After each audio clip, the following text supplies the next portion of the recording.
शांति।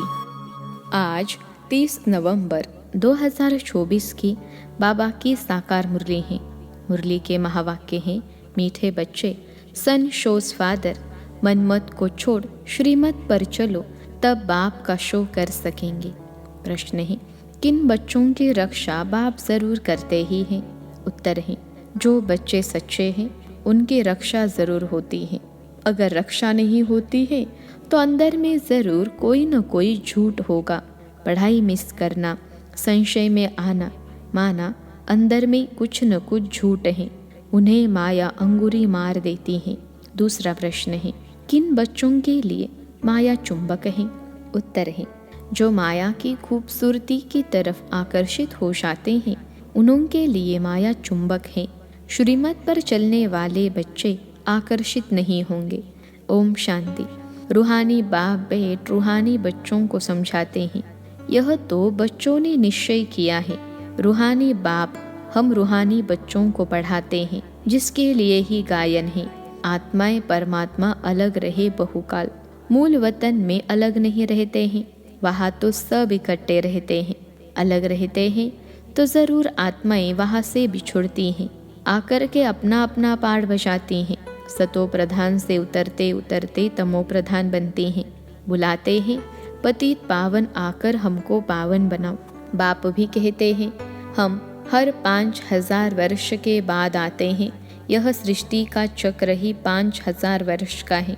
आगे तुम यह नहीं जानते थे।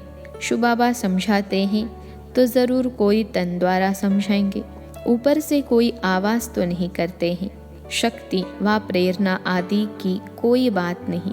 तुम आत्मा शरीर में आकर वार्तालाप करती हो। वैसे बाप भी कहते हैं, मैं भी शरीर द्वारा डायरेक्शन देता हूँ, फिर उस पर जो जितना चलते हैं अपना ही कल्याण करते हैं। श्रीमत पर चले व न चले, टीचर का सुने व न सुने, अपने लिए ही कल्याण व अकल्याण करते हैं। नहीं पढ़ेंगे तो ज़रूर फेल होंगे, यह भी समझाते रहते हैं। शिव बाबा से सीख कर फिर औरों को सिखलाना है। फादर सोच सन, जिस्मानी फादर की बात नहीं, यह ही रूहानी बाप। यह भी तुम समझते हो, जितना हम श्रीमत पर चलेंगे उतना वर्षा पाएंगे। पूरा चलने वाले ऊंच पद पाएंगे, नहीं चलने वाले ऊंच पद नहीं पाएंगे। बाप तो कहते हैं, मुझे याद करो तो तुम्हारे पाप कट जाए। रावण राज्य में तुम्हारे पर पाप तो बहुत चढ़े हुए हैं। विकार में जाने से ही पाप आत्मा बनते हैं। पुण्य आत्मा और पाप आत्मा जरूर होते हैं। पुण्य आत्मा के आगे पाप आत्माएं जाकर माथा टेकती हैं। मनुष्यों को यह पता नहीं है कि आत्माएं जो पुण्य आत्मा हैं वही फिर पुनर्जन्म में आते आते पाप आत्मा बनते हैं। वह तो समझते हैं यह सदैव पुण्य आत्मा है। बाप समझाते हैं, पुनर्जन्म लेते लेते सतो प्रधान से तमो प्रधान तक आते हैं। जब बिल्कुल पाप आत्मा बन जाते हैं तो फिर बाप को बुलाते हैं। जब पुण्य आत्मा है तो याद करने की दरकार नहीं रहती। तो यह तुम बच्चों को समझाना है, सर्विस करनी है। बाप तो नहीं जाकर सबको सुनाएंगे। बच्चे सर्विस करने लायक हैं तो बच्चों को ही जाना चाहिए। मनुष्य तो दिन प्रतिदिन असुर बनते जाते हैं। पहचान न होने कारण बकवास करने में भी देरी नहीं करते हैं। मनुष्य कहते हैं, गीता का भगवान श्री कृष्ण है, तुम समझाते हो, वह तो है देहधारी, उनको देवता कहा जाता है। श्री कृष्ण को बाप नहीं कहेंगे। यह तो सब फादर को याद करते हैं ना। आत्माओं का फादर तो दूसरा कोई होता नहीं। यह प्रजापिता ब्रह्मा भी कहते हैं, निराकार फादर को याद करना है। यह कार्पोरियल फादर हो जाता है। समझाया तो बहुत जाता है। कई पूरा न समझकर उल्टा रास्ता ले जंगल में जाकर पड़ते हैं। बाप तो रास्ता बताते हैं स्वर्ग में जाने का, फिर भी जंगल तरफ चले जाते हैं। बाप समझाते हैं, तुमको जंगल तरफ ले जाने वाला है रावण। तुम माया से हार खाते हो, रास्ता भूल जाते हो तो फिर उस जंगल के कांटे बन जाते हो।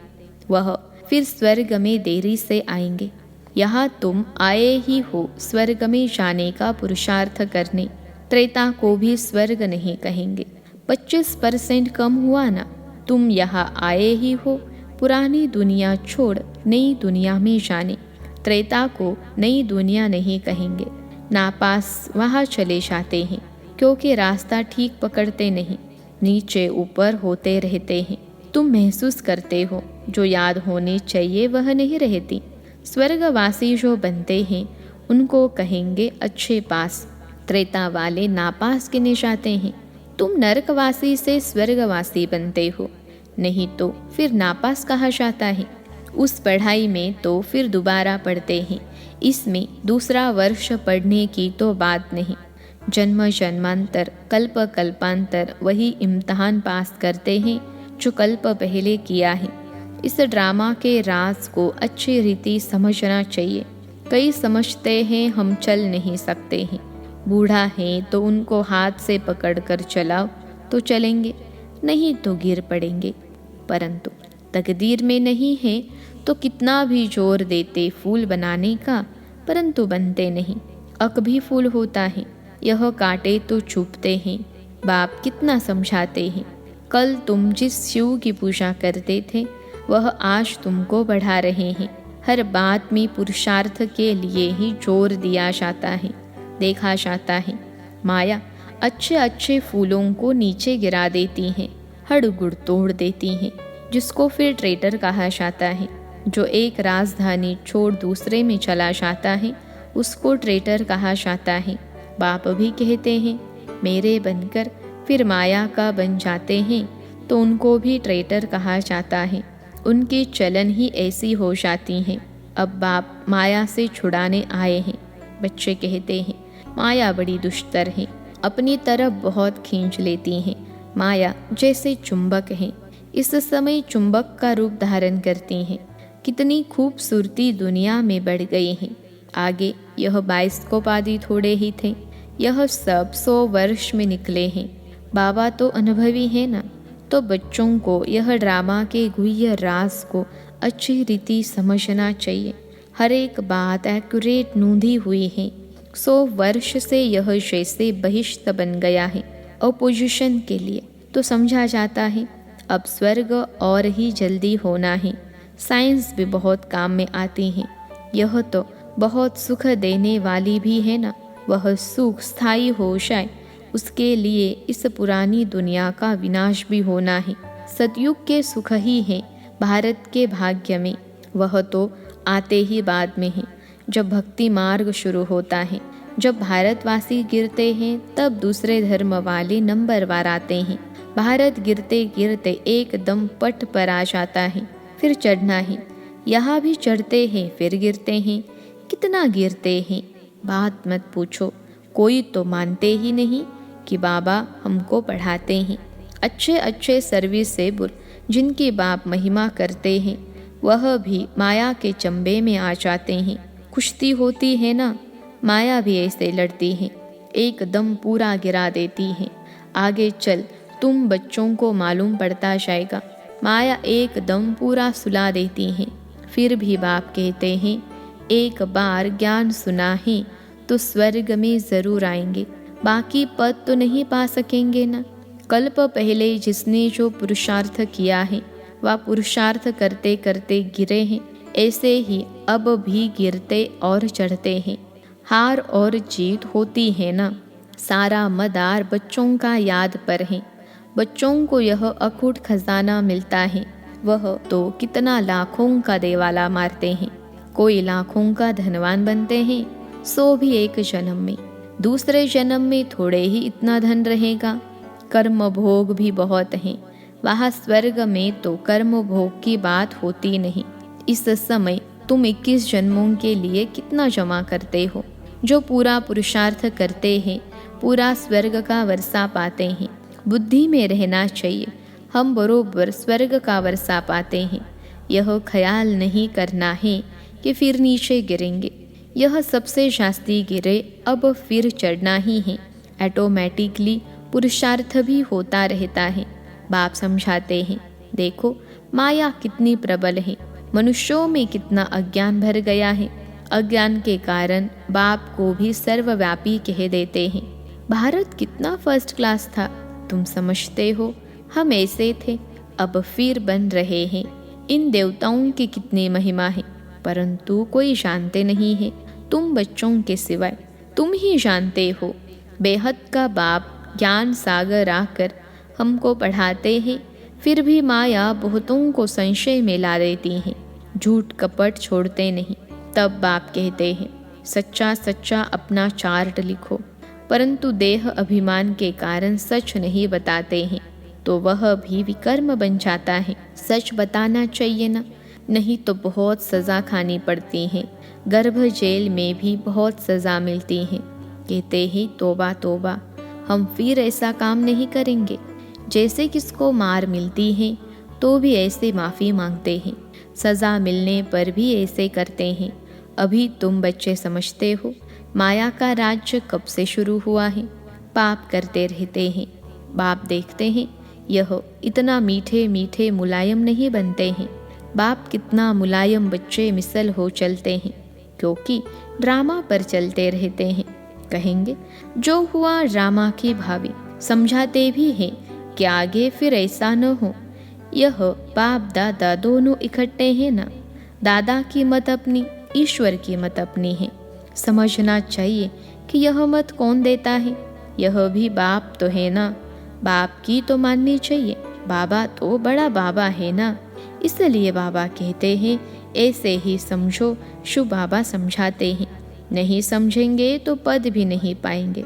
ड्रामा के प्लान अनुसार बाप भी हैं, दादा भी हैं। बाप की श्रीमत मिलती है। माया ऐसी है जो महावीर पहलवानों से भी कोई न कोई उल्टा काम करा देती है। समझा जाता है यह बाप के मत पर नहीं है, खुद भी फील करते हैं। मैं अपनी आसुरी मत पर हूँ। श्रीमत देने वाला आकर उपस्थित हुआ है, उनकी है ईश्वरीय मत। बाप खुद कहते हैं अगर कोई ऐसी मत मिल भी गई तो भी उनको मैं ठीक करने वाला बैठा हूँ। फिर भी हमने रथ लिया है ना, हमने रथ लिया तभी इसने गाली खाई है, नहीं तो कभी गाली नहीं खाई। मेरे कारण कितनी गाली खाते हैं, तो इनकी भी संभाल करनी पड़े। बाप रक्षा ज़रूर करते हैं, जैसे बच्चों की रक्षा बाप करते हैं ना। जितना सच्चाई पर चलते हैं उतनी रक्षा होती है, झूठे की रक्षा नहीं होती। उनको तो फिर सज़ा कायम हो जाती है। इसलिए बाप समझाते हैं माया तो एकदम नाक से पकड़कर ख़त्म कर देती है। बच्चे खुद फील करते हैं माया खा लेती है तो फिर पढ़ाई छोड़ देते हैं। बाप कहते हैं पढ़ाई ज़रूर पढ़ो। अच्छा, कहा किसका दोष है? इसमें जैसा जो करेगा सो भविष्य में पाएगा, क्योंकि अभी दुनिया बदल रही है। माया ऐसे अंगुरी मार देती है जो वह खुशी नहीं रहती है। फिर चिल्लाते हैं बाबा पता नहीं क्या होता है। युद्ध के मैदान में बहुत खबरदार रहते हैं कि कहाँ कोई अंगुरी न मार दे। फिर भी जास्ती ताकत वाले होते हैं तो दूसरों को गिरा देते हैं, फिर दूसरे दिन पर रखते हैं। यह माया की लड़ाई तो अंत तक चलती रहती है, नीचे ऊपर होते रहते हैं। कई बच्चे सच नहीं बताते हैं, इज्जत का बहुत डर है। पता नहीं बाबा क्या कहेंगे। जब तक सच बताया नहीं है तब तक आगे चल न सके। अंदर में खटकता रहता है, फिर वृद्धि हो जाती है। आपे ही सच कभी नहीं बताएंगे। कहा दो हैं तो समझते हैं, यह बाबा को सुनाएंगे तो हम भी सुना देंगे। माया बड़ी दुष्टर है, समझा जाता है इनकी तकदीर में इतना ऊंच पद नहीं है तो सर्जन से छिपाते हैं। छिपाने से बीमारी छूटेगी नहीं, जितना छिपाएंगे उतना गिरते ही रहेंगे। भूत तो सब में है ना।